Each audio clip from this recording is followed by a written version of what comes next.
Hello SPS Astrology lovers, this is Shankar Pratap Singh and you are watching SPS Astrology। दोस्तों, आज मैं आपको बताने वाला हूं कि फर्स्ट हाउस का लॉर्ड अगर बर्थ चार्ट के 10th हाउस में होता है तो उसका क्या इम्पैक्ट हमारी लाइफ में पड़ता है। और इससे पहले जो हमने वीडियोस बनाई हैं उसमें मैंने बताया था कि फर्स्ट हाउस का लॉर्ड अगर डिफरेंट हाउसेस में जाता है तो उसके कारण क्या क्या चीज़ें होती हैं। और आज मैं आपको बताने वाला हूं कि फर्स्ट हाउस का लॉर्ड अगर 10th हाउस में होता है तो उसको लेके हमारे अंदर क्या बदलाव आता है, हम क्या चीज़ें करते हैं, किस तरफ हमारी कोशिश होती है और इसके कारण और क्या क्या चीज़ें हो सकती हैं। और आजकल ठंड बहुत है, अपना ध्यान रखें, अपनों का ध्यान रखें। और जैसे मैंने जैकेट पहना हुआ है, इस टाइप की चीज़ें और जो भी आपके पास है आप उसको यूज़ कर सकते हैं। और बिल्कुल भी लापरवाही ठीक नहीं होगी, क्योंकि अगर एक बार तबीयत ख़राब होगी तो फिर आपको 10-15 दिन का नुकसान झेलना पड़ सकता है। तो आज का हमारा टॉपिक है कि फर्स्ट हाउस का लॉर्ड अगर 10th हाउस में प्लेस्ड होता है तो उसके कारण क्या चीज़ें होती हैं या हो सकती हैं। फर्स्ट हाउस रिप्रेजेंट करता है आपकी ओवरऑल पर्सनालिटी को। जैसे भी आप हैं, जैसे भी आप रिएक्ट करते हैं, एक्ट करते हैं, जो भी आपकी पब्लिक विजिबिलिटी है, पब्लिक के सामने जो भी आप अपने आप को दिखाते हो, शो करते हो एज ए इंडिविजुअल पर्सन, वो आपका फर्स्ट हाउस है। फर्स्ट हाउस आपका सेल्फ एक्सप्रेशन है। जो भी आप दिखा रहे हैं और जैसे भी आप बिहेव कर रहे हैं, जैसे भी आप रिएक्ट कर रहे हैं, एक्ट कर रहे हैं इस अपोजिट वर्ल्ड के सामने, वो आपका फर्स्ट हाउस है। फर्स्ट हाउस को राइजिंग साइन भी बोला जाता है, क्योंकि बर्थ के टाइम पर जो ईस्ट डायरेक्शन में सबसे पहले वाला हाउस जो उदय होता है वो कुंडली का फर्स्ट हाउस होता है। यानी जब आपका बर्थ होता है तो फर्स्ट हाउस में कौन सी राशि आ रही है, वो राशि आपके जन्म के टाइम पर ईस्ट डायरेक्शन से उदय होती है, तो इसलिए उसको राइजिंग साइन बोला जाता है। साइन यानी राशि। फर्स्ट हाउस को लगन भी बोला जाता है, इंग्लिश में इसको एसेंडेंट बोला जाता है। फर्स्ट हाउस के लॉर्ड को लग्नेश बोला जाता है। और दूसरी तरफ बहुत सारी चीज़ें कही जाती हैं कि लगन बली तो सब बली। यानी अगर आप हैं तो आपसे ये दुनिया है, जहान है, धर्म है, भगवान है, इंसान है, हर चीज़ है। लेकिन जब आप नहीं रहेंगे तो कुछ भी नहीं है। इसका मतलब कि फर्स्ट हाउस जो है उसकी इम्पोर्टेंस बहुत ज़्यादा है, यानी सबसे ज़्यादा है। Second house, third house, fourth house, fifth house, जितनी भी चीज़ें हैं, जितनी भी मेटलिस्टिक चीज़ें हैं, फेम, पैसा, शोहरत, परिवार, घर, बच्चे, हस्बैंड, वाइफ, मदर, फादर, जितनी भी चीज़ें हैं, ये अगर फर्स्ट हाउस नहीं रहेगा तो इन सब चीज़ों का फ़ायदा क्या। तो इसका मतलब दुनिया में अगर कोई सबसे खास है तो वो आप हैं, क्योंकि अगर आप नहीं हैं तो कुछ भी नहीं है। अब फर्स्ट हाउस का लॉर्ड अगर 10th हाउस में जाके प्लेस्ड होता है तो क्या होता है। देखिए, फर्स्ट हाउस का लॉर्ड आपके बर्थ चार्ट के जिस भी हाउस में जाके प्लेस्ड होता है, जीवन का सारा फोकस उस पर्टिकुलर हाउस के लिए रहता है। यानी उन चीज़ों को करने के लिए हम बहुत ज़्यादा डेडिकेटेड होते हैं, बहुत ज़्यादा फोकस्ड होते हैं जहां पर फर्स्ट हाउस का लॉर्ड क्या है। और उस पर्टिकुलर हाउस की चीज़ों को करने के बाद आपको अपनी पहचान मिल पाती है। जैसे आपने देखा है ना, बहुत सारे लोग, कोई आर्टिस्ट है, कोई डांसर है, कोई डॉक्टर है, कोई इंजीनियर है, कोई किसान है, कोई फौजी है, तो जो भी उनकी पहचान है मेरा गला खराब हो गया जो भी उनकी पहचान है वो उनके काम के कारण है। काम से उनकी पहचान बनी है, या तो उनका व्यक्तित्व ऐसा है कि जिसके कारण उनकी पहचान बनी है, यानी आपके अंदर कोई खासियत होनी चाहिए, या जो आपका काम है उसके कारण आपकी पहचान होगी। 10th हाउस का संबंध हमारे करियर से है। 10th हाउस का संबंध पब्लिक विजिबिलिटी से है, पब्लिक ड्यूटी से है। 10th हाउस रिप्रेजेंट करता है आपके फेम को। 10th हाउस का संबंध आपके फादर की वैल्यू से है। हाँ, यहाँ बहुत सारे जो हमारे भाई लोग हैं वो 10th हाउस को फादर का हाउस भी माना जाता है, लेकिन एक्चुअल में मैं फादर का हाउस 9th हाउस को मानता हूँ, बिकॉज 9th हाउस जो है उसका संबंध आपके गुरु से होता है, और आपके जो पिता हैं वो भी आपके पहले गुरु होते हैं। यानी बचपन से आपने देखा होगा कि जब बच्चा छोटा होता है तो उसके पिता, उसके फादर उसकी बड़ी केयर करते हैं, उसको हर चीज़ के बारे में समझाते हैं, बताते हैं। तो अगर वैसे तरीके से देखा जाए तो 9th हाउस का संबंध हमारे पिता से होता है, और 2nd हाउस मतलब जो 10th हाउस है 9th हाउस से सेकंड अवे, वो पिता की वैल्यू है जिससे पिता की वैल्यू बनती है। लेकिन कई बार ये भी समझा जाता है कि जैसे 4th हाउस यानी मदर, 4th हाउस के अपोजिट 10th हाउस यानी फादर। तो अपनी अपनी मान्यता है, अपनी अपनी समझ है। बट आप क्या एक्सपीरियंस कर रहे हो, जब आप बर्थ चार्ट देखते हैं तो आपको सही कौन सी चीज़ लगती है?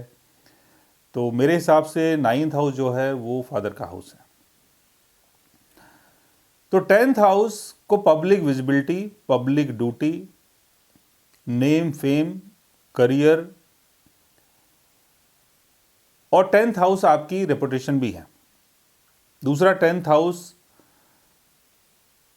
से ये देखा जाता है कि आपके जो गुरु हैं, यानी काम धंधे के अंदर जो आपके गुरु हैं, आपके सीनियर पर्सन, आपके बॉसेस, आपके मेंटर, जो आपको काम करना सिखाते हैं, काम के बारे में सिखाते हैं, तो वो भी 10th हाउस से देखा जाता है।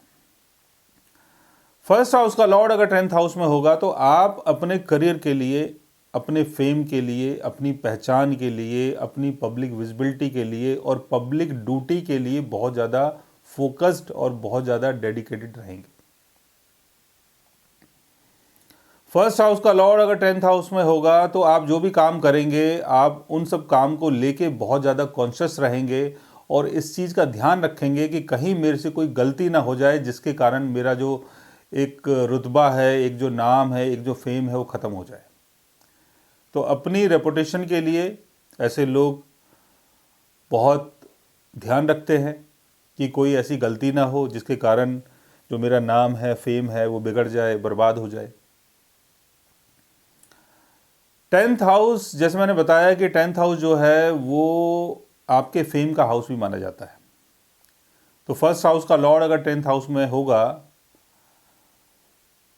तो ऐसे में आप अपने फेम का बहुत ज़्यादा ध्यान रखेंगे। और एक शब्द मेरे माइंड में तो है लेकिन मेरी ज़ुबान पे नहीं आ पा रहा है, उसको ये हम बोल सकते हैं कि आप अपने काम को लेके, अपने फेम को लेके, अपनी पहचान को लेके बहुत ज़्यादा फोकस्ड, बहुत ज़्यादा डेडिकेटेड और बहुत ज़्यादा एम्बिशियस रहेंगे। हाँ, एम्बिशन आपके अंदर बहुत ज़्यादा रहेगा कि 10th हाउस की चीज़ें मुझे किस तरीके से मिल जाएं।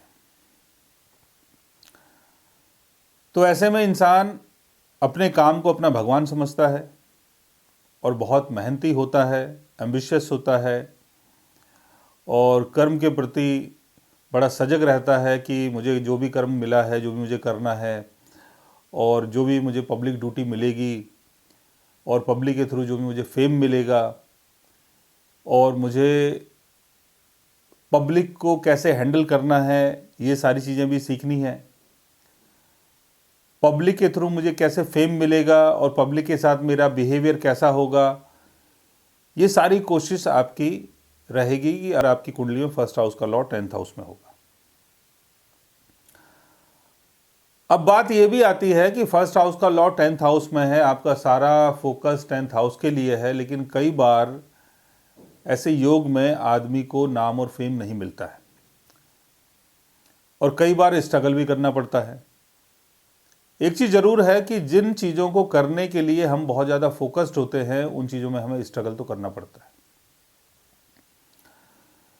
यानी जो भी आप फील्ड चूज़ करेंगे उसमें आपको परेशानी का सामना करना ही पड़ेगा। तो यहाँ पर पब्लिक ड्यूटी के लिए, पब्लिक विजिबिलिटी के लिए, नेम के लिए, फेम के लिए आपको बहुत स्ट्रगल करना है, तब जाके वो चीज़ें मिलेंगी। हाँ, मैं ये बोल रहा था, बहुत सारे लोग मेहनत करते हैं लेकिन उन लोगों को कई बार नाम, फेम, पहचान नहीं मिल पाती है। तो उसके पीछे रीज़न क्या है? रीज़न ये है कि 10th हाउस के लॉर्ड की पोजीशन क्या है, इसको भी देखें। 10th हाउस का लॉर्ड अगर अपने डेबिलिटेशन में है और अगर राहु शनि केतु के साथ प्लेस्ड है तब कई बार मेहनत करने के बाद भी सक्सेस नहीं मिलती है। 10th हाउस अगर दोनों तरफ पाप कृति योग से घिर गया है, यानी 10th हाउस के दोनों तरफ यानी 9th हाउस और 11th हाउस में अगर मैलेफिक प्लैनेट्स बैठ जाते हैं तब भी आपको कई बार बहुत ज़्यादा स्ट्रगल करना पड़ता है और स्ट्रगल करने के बाद फेम मिलता है, लेकिन उसके लिए 10th हाउस के लॉर्ड की पोजीशन का अच्छा होना बहुत ज़रूरी है। 10th हाउस का लॉर्ड अगर 10th हाउस में प्लेस्ड है, अपने एक्सल्टेशन में है और केंद्र भाव में है, लाभ भाव में है, सेकंड हाउस में है, थर्ड हाउस में है, तो स्ट्रगल करने के बाद आपको नाम फेम मिल जाता है। लेकिन 10th हाउस का लॉर्ड अगर अपने कंबशन में है, रेट्रोगेशन में है, मैलेफिक प्लैनेट्स अगर उसको देख लेते हैं या उसकी पोजीशन बिगड़ जाती है, जैसे 10th हाउस का लॉर्ड अगर 12th हाउस में है, शनि देख रहा है उसको या शनि के साथ उसकी प्लेसमेंट है, या केतु देख रहा है, केतु के साथ प्लेसमेंट है, तो कई बार स्ट्रगल होता है लेकिन आपको पहचान नहीं मिल पाती है। अब इसमें एक दो चीज़ें और भी समझनी है कि 10th हाउस में कौन सा प्लैनेट बैठा हुआ है। यानी फर्स्ट हाउस का लॉर्ड 10th हाउस में तो है, लेकिन आपका एसेंडेंट क्या है? आपका एरीज एसेंडेंट है, लियो एसेंडेंट है, टॉरस एसेंडेंट है, कौन सा आपका एसेंडेंट है? तो जो भी आपका एसेंडेंट है उसका लॉर्ड अलग अलग होगा। यानी अगर आपका लियो एसेंडेंट है तो फर्स्ट हाउस का लॉर्ड सन हुआ, और लियो एसेंडेंट में अगर हम 10th हाउस की पोजीशन देखते हैं तो टॉरस साइन 10th हाउस में आता है। या फर्स्ट हाउस का लॉर्ड अगर 10th हाउस में टॉरस साइन में होगा तो क्या होगा? और वो भी सन। सन का संबंध आपके सेल्फ एक्सप्रेशन से है, सन का संबंध आपकी ईगो से है। सन रिप्रेजेंट करता है आपकी वाइटलिटी को, आपके ऑरा को, आपके फेम को, आपकी पहचान को और आपकी कोर पर्सनालिटी को। यानी जो भी आपकी पर्सनालिटी है अंदर से, वो आपका सन है। सन जहां भी प्लेस्ड होता है उस हाउस की चीजों को सन रूल करना चाहता है। यानी सन की प्लेसमेंट अगर 10th हाउस में है तो 10th हाउस की चीजों को सन रूल करना चाहेगा।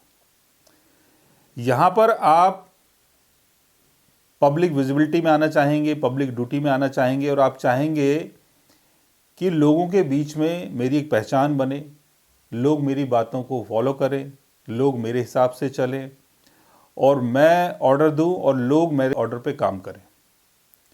तो ऐसे में कई बार इंसान की सोच बहुत ब्रॉड हो जाती है, बहुत बड़ी हो जाती है। सन अगर 10th हाउस में होगा तो ऐसे लोग दूसरों के अंडर में काम करना पसंद नहीं करते हैं। वो चाहते हैं कि उनकी खुद की कंपनी हो और वो अपनी खुद की कंपनी चलाएं। कई बार ऐसे लोग कंपनी के CEO, मैनेजिंग डायरेक्टर और बड़ी बड़ी पोस्ट में होते हैं, क्योंकि जब तक आप बड़ी पोस्ट में होंगे नहीं तब तक आप लोगों के ऊपर रूल नहीं कर सकते हैं। सन का संबंध क्रिएशन से भी है, तो कई बार ऐसे लोग बहुत ज़्यादा क्रिएटिव होते हैं। अपने क्रिएशन के कारण इनको अपनी पहचान मिलती है और नाम मिलता है। और एक बड़े ही हमारे फेमस एक्टर हैं अक्षय पाजी, उनके चार्ट में 10th हाउस का लॉर्ड सन है और 10th हाउस में प्लेस्ड है, और वो देखो कितनी मेहनत करते हैं और मेहनत के बलबूते पे आज वो इस इंडस्ट्री को रूल कर रहे हैं। जो भी आपका सेल्फ एक्सप्रेशन है वो आपके सन से देखा जाता है। सन की प्लेसमेंट अगर 10th हाउस में होगी तो आप जिस भी फील्ड में होंगे उसमें आपका एक मुकाम होगा, एक पहचान होगी, एक दबदबा होगा, लोग आपको फॉलो करेंगे, लोग आपकी बातों को मानेंगे। बट कई बार ऐसे लोग डिक्टेटर टाइप के भी होते हैं अगर सन की प्लेसमेंट राहु के साथ हो या राहु सन को देख ले। तो ऐसे में इंसान बहुत ज़्यादा इगोइस्ट हो जाता है। वो चाहता है कि जो भी मैं कर रहा हूँ सही कर रहा हूँ, और उसके कारण लोगों से कई बार ईगो क्लैश चलता है, अनबन चलती है। अपने जो सीनियर पर्सन होते हैं, जो बॉसेस होते हैं, उनके साथ भी चीज़ें कई बार बिगड़ जाती हैं। लेकिन इनको गवर्नमेंट का सपोर्ट बहुत मिलता है और कई बार ये बहुत अच्छे पॉलिटिकल लीडर भी बन जाते हैं। और अगर 10th हाउस के लॉर्ड की प्लेसमेंट बहुत अच्छी हो तो 10th हाउस का सन आपको बड़ा पॉलिटिकल लीडर बना देता है। यानी आप सीएम, पीएम, किसी भी पोस्ट में पहुंच सकते हैं। आप मिनिस्टर बन सकते हैं। आपको कोई अपना एक ऐसा फील्ड मिल सकता है कि जहां पर आप अपनी टॉप पोजीशन में हो और लोग आपको फॉलो करें। लेकिन 10th हाउस में अगर सन होगा तो आपको सबसे ज़्यादा ध्यान अपनी ईगो का रखना है कि ऐसा कोई काम ना करें कि जिस चीज़ को लोग पसंद ना करें। अपनी बातें आपको चलानी है, अच्छी बात है, लेकिन आप दूसरे की बातों को भी वैल्यू दें। और 10th हाउस का सन इंसान को काफ़ी नाम और फेम देता है, पहचान देता है, और पब्लिक ड्यूटी, पब्लिक विजिबिलिटी में ऐसे लोग बहुत आगे रहते हैं और इनकी एक अपनी वैल्यू होती है।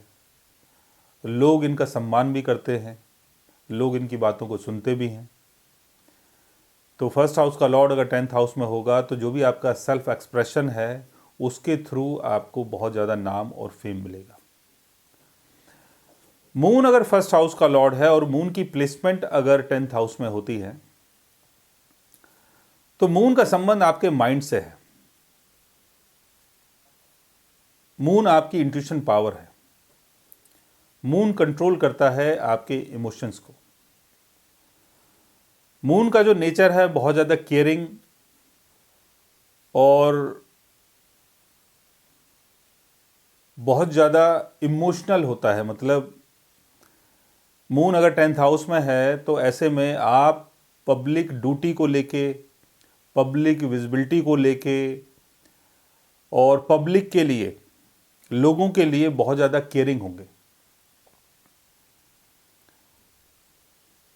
और लोगों के लिए भी आप ऐसे होंगे कि जो भी आपसे मिलना चाहे वो इजीली आपसे मिल ले।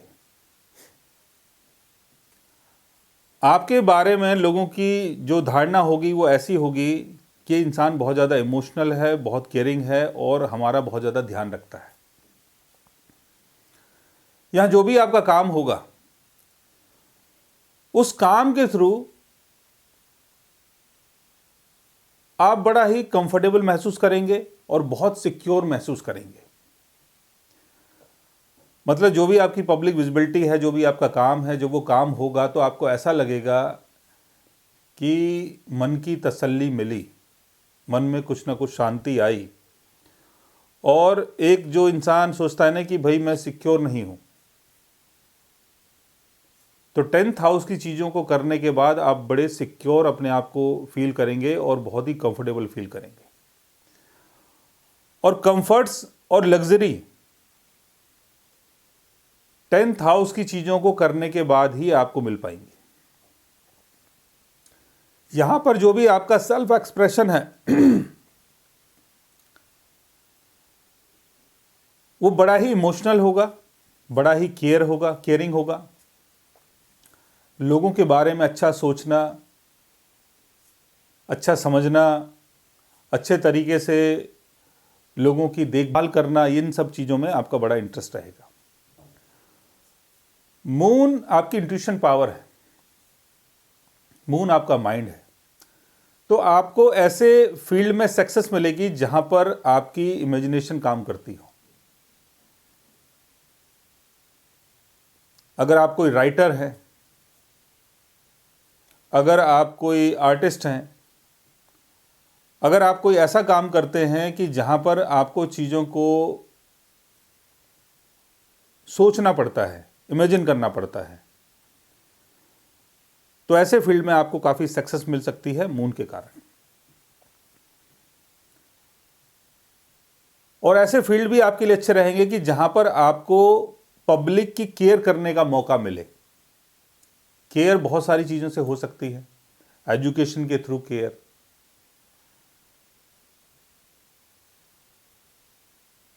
खाने पीने के काम के थ्रू केयर, क्योंकि जब आप किसी को खाना खिलाते हैं तो उसकी केयर हो रही है। जब आप किसी के लिए कुछ ऐसी चीज़ें तैयार करते हैं कि जहाँ पर पब्लिक एजुकेट हो रही है तो वो भी उनकी केयर हुई। कपड़ों की अगर हेल्प करते हैं तो वो भी उनकी केयर हुई। तो कोई भी ऐसा काम जहाँ पर पब्लिक की केयर दिखाई दे, ऐसे काम में आपको काफ़ी सक्सेस मिल सकती है। और जो भी आपके कंफर्ट्स का लेवल है या कंफर्ट्स की जितनी भी चीज़ें हैं जो आपको खुशी देती है, जो आपको सुख देती है, वो आपको 10th हाउस की चीज़ों को करने के बाद ही मिलता है। कई बार 10th हाउस जो है वो इसलिए भी देखा जाता है कि जैसे मैंने बताया कि 10th हाउस का संबंध आपके फेम से है। तो ऐसे में इंसान अपने फेम को लेके, अपनी पहचान को लेके, अपनी पब्लिक विजिबिलिटी को लेके, अपनी ड्यूटी को लेके, अपने करियर को लेके बहुत ज़्यादा इमोशनल होता है और बहुत ज़्यादा सेंसिटिव होता है। और अगर उसके नाम में कोई अगर दाग लग जाए, कोई उसकी अगर बुराई कर दे और उसको लगे कि भाई मेरा नाम डूब सकता है, तो इनको बहुत ज़्यादा मेंटल एंजाइटी और प्रॉब्लम होती है। क्योंकि जैसे मैं बताता हूँ कि अगर आप अपने काम से या किसी भी चीज़ से जब इमोशनली जुड़ जाते हैं और जब वहाँ पर कोई ना कोई कमी आपको दिखाई देती है या आपका नाम खराब होता है तो आपको काफ़ी तकलीफ होती है। तकलीफ का कारण क्या है? हमारे इमोशंस, हमारी भावनाएं। तो काफ़ी भावुक होते हैं ऐसे लोग, लेकिन ऐसे फील्ड में बहुत ज़्यादा इनको सक्सेस मिलती है जहाँ पर इनकी भावनाओं की अभिव्यक्ति होती है, जहाँ पर ये अपनी चीज़ों को अभिव्यक्त कर पाते हैं। ऐसे फील्ड में इनको बहुत ज़्यादा सक्सेस मिल सकती है। मार्स की प्लेसमेंट अगर 10th हाउस में हो, मार्स अगर आपके फर्स्ट हाउस का लॉर्ड हो, 10th हाउस में मार्स की प्लेसमेंट हो, तो मार्स का जो बिहेवियर है बहुत ज़्यादा एग्रेसिव होता है। मार्स एक कमांडर की तरह प्ले करता है, मार्स एक एथलीट की तरह करता है और मार्स का संबंध है कि चीज़ों को मुझे कॉन्कर करना है, जीतना है। 10th house public visibility, public duty, सम्मान, इन सब चीज़ों को रिप्रेजेंट करता है। तो मार्स अगर यहाँ पर है तो इंसान अपने आप को साबित करने के लिए, अपने फेम के लिए, अपने नाम के लिए बहुत ज़्यादा डेडिकेटेड होता है और उसके अंदर बड़ा जोश रहता है काम को करने के लिए, पब्लिक के सामने आने के लिए। ऐसे लोग किसी को भी कहते हैं कि किसी के साथ भी इनकी फ़ाइट हो सकती है, मतलब अपने कंपटीटर को ये अच्छी फ़ाइट देते हैं और उसके बाद इनको काफ़ी नाम और फेम मिलता है। तो जो भी आपका एग्रेशन है, जो भी आपका सेल्फ एक्सप्रेशन है, जो भी आपकी एनर्जी है, उसको शो करने के बाद आपको 10th हाउस की चीज़ें मिलती हैं। लेकिन मार्स का नेचर बड़ा एग्रेसिव होता है, तो अपने आप को फेमस करने के लिए या अपनी चीज़ों को हासिल करने के लिए, अपने फेम के लिए, अपनी पहचान के लिए कई बार ऐसे लोग बहुत ज़्यादा रूड हो जाते हैं, बहुत ज़्यादा हार्श हो जाते हैं और लोगों के साथ भी कई बार इनके झगड़े हो जाते हैं। लेकिन काम के लिए अगर देखा जाए तो आपके अंदर बहुत ज़्यादा एनर्जी होगी और ऐसे फील्ड में आपको सक्सेस मिलती है जहाँ पर आपकी एनर्जी का सही यूज हो सके। जैसे अगर आप कोई एथलीट है तो आपके लिए बहुत अच्छा है, आप अगर मिलिट्री पर्सन है तो आपके लिए बहुत अच्छा है, आप अगर किसी ऐसे फील्ड में हैं जहाँ पर आपकी एनर्जी काम करे तो वहाँ पर आपको काफ़ी सक्सेस मिल सकती है। मार्स कई बार सिग्निफाई करता है इंजीनियर्स को, डॉक्टर्स को, प्लेयर्स को, बॉडी बिल्डर्स को और ऐसे लोगों को जो लोग अपनी एनर्जी के बल पे काम करते हैं, जो लोग अपने साहस के बल पे काम करते हैं, जो लोग निडर होते हैं, मतलब 10th हाउस में अगर मंगल होगा तो इंसान बहुत ज़्यादा निडर होगा, डरेगा नहीं किसी से। लेकिन इसमें भी ये देखा जाता है कि भाई मंगल कौन से साइन में है, अब मंगल कहीं डेबिलिटेशन में तो नहीं है, तो ये सारी चीज़ें भी देखनी पड़ती हैं। बट आपको ऐसे फील्ड में सक्सेस मिलती है कि जहाँ पर आपकी एनर्जी यूज़ हो, जहाँ पर आपका जोश काम करे। तो स्पोर्ट्स लाइन आपके लिए बहुत अच्छी है। आप पुलिस पर्सन बन सकते हैं, मिलिट्री बन सकते हैं, आप डॉक्टर बन सकते हैं, इंजीनियर बन सकते हैं, कोई भी ऐसा फील्ड चूज़ कर सकते हैं जहाँ पर आप अपनी एनर्जी को प्रदर्शित करें और उसके थ्रू आपको नाम और फेम मिल जाए। मरकरी की प्लेसमेंट अगर 10th हाउस में होती है, मरकरी अगर फर्स्ट हाउस का लॉर्ड है, 10th हाउस में अगर मरकरी की प्लेसमेंट होती है, तो मरकरी बहुत ही क्यूरियस होता है किसी भी चीज़ को करने के लिए। अगर 10th हाउस में मरकरी है तो 10th हाउस की चीज़ों को मरकरी प्रॉपर तरीके से रीड करता है, और ऐसे लोग बड़े चालाक होते हैं काम के मामले में। दूसरी बात यह कि इनके अंदर समझदारी बहुत होती है, ये किसी भी काम के अंदर अपने आप को एडजस्ट कर लेते हैं। इनका जो बैलेंस है बड़ा अच्छा होता है। काम छोटा है, काम बड़ा है, एक साथ 10 काम को करना, 4 काम को करना, 5 काम को करना, बड़े फ्लेक्सिबल और बहुत ही ऐसे नेचर के होते हैं कि जहाँ पर ये अपने काम के अंदर फिट हो जाते हैं। क्यूरियस नेचर होने के कारण पब्लिक ड्यूटी, पब्लिक विजिबिलिटी और अपने करियर के बारे में बहुत ज़्यादा फोकस्ड, बहुत ज़्यादा किसी भी चीज़ को बहुत माइन्यूटली उस चीज़ को समझना और उस चीज़ की प्लानिंग करके चलना और उस चीज़ को बड़े समझदारी से करके दिखा देना, ये इनका रोल रहता है, यह इनकी खासियत होती है। ये मतलब किसी भी चीज़ को बहुत अच्छे तरीके से एक्सप्लेन करना, सिस्टम से करना, अच्छे तरीके से करना और क्लियर तरीके से करना और समझा के करना या किसी को समझा देना, ये इनकी खासियत है। तो मरकरी की प्लेसमेंट अगर 10th हाउस में होगी तो ऐसे लोग बहुत अच्छे बिजनेसमैन होते हैं।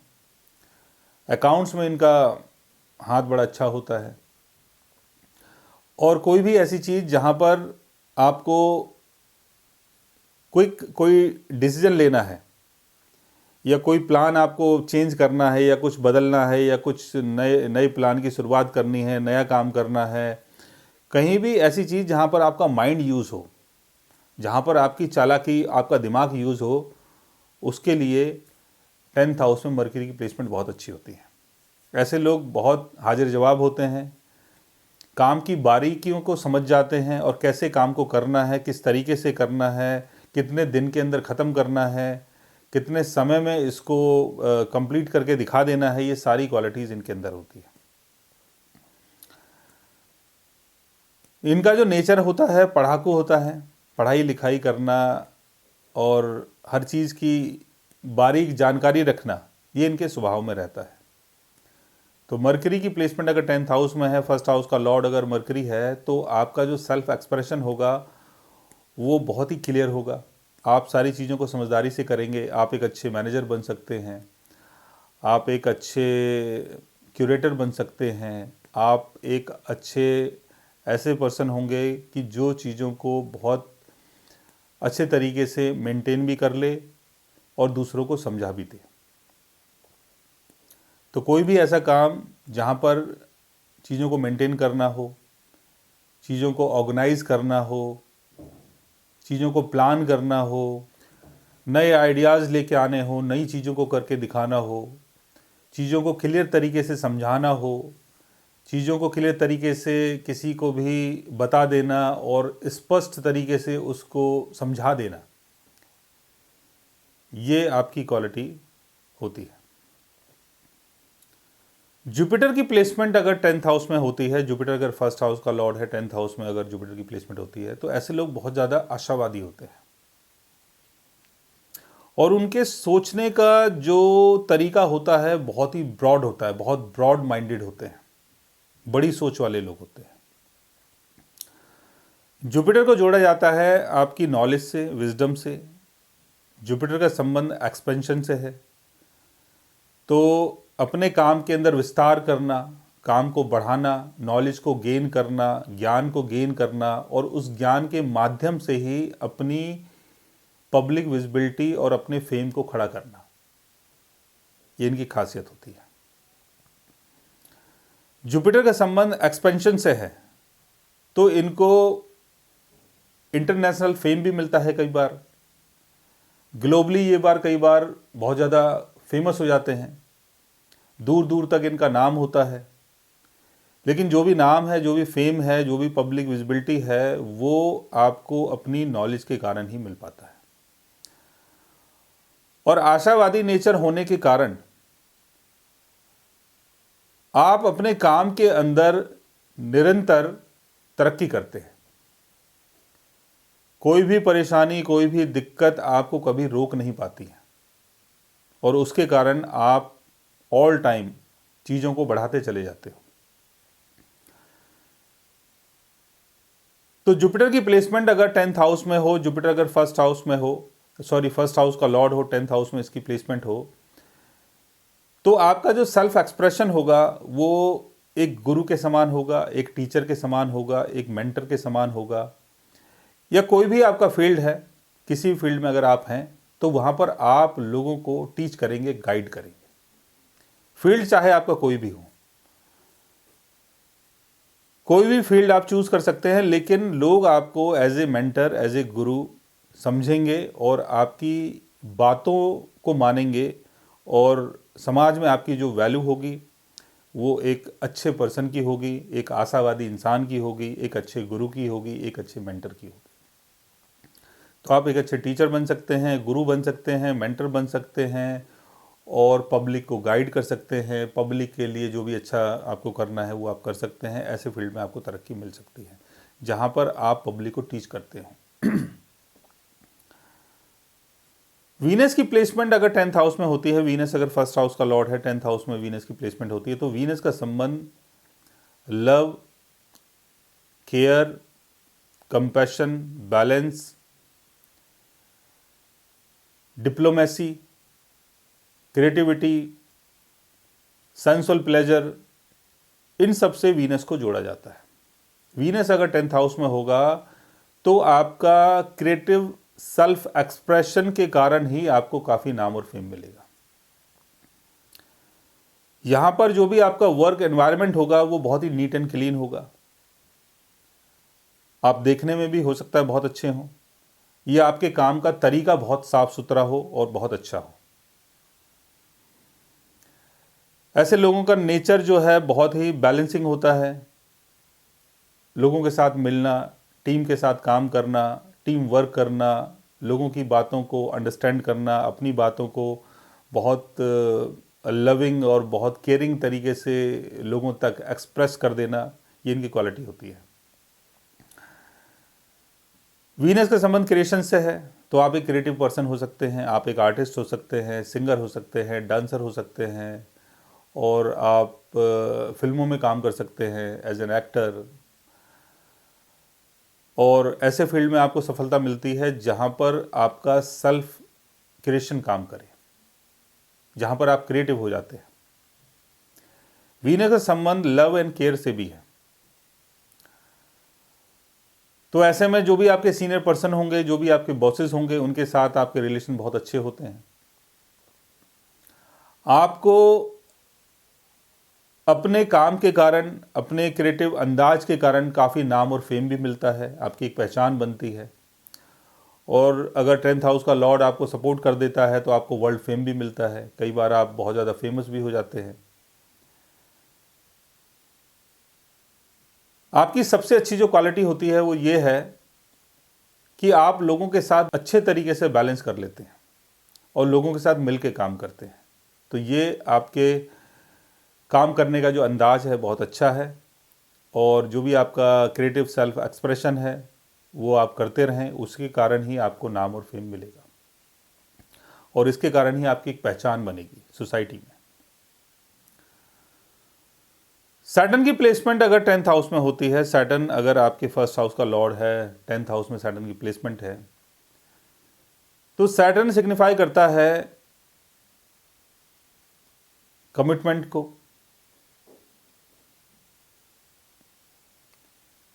सैटर्न का संबंध चीज़ों को ऑर्गेनाइज करने से है, और किसी भी चीज़ के अंदर जो हम कंसिस्टेंसी को देखते हैं, किसी भी चीज़ के अंदर जो हम एक दूरदर्शिता को देखते हैं, किसी भी चीज़ के अंदर जो हम एक मेहनत को देखते हैं और एक दृढ़ निश्चय को देखते हैं, तो वो सैटर्न की क्वालिटी है।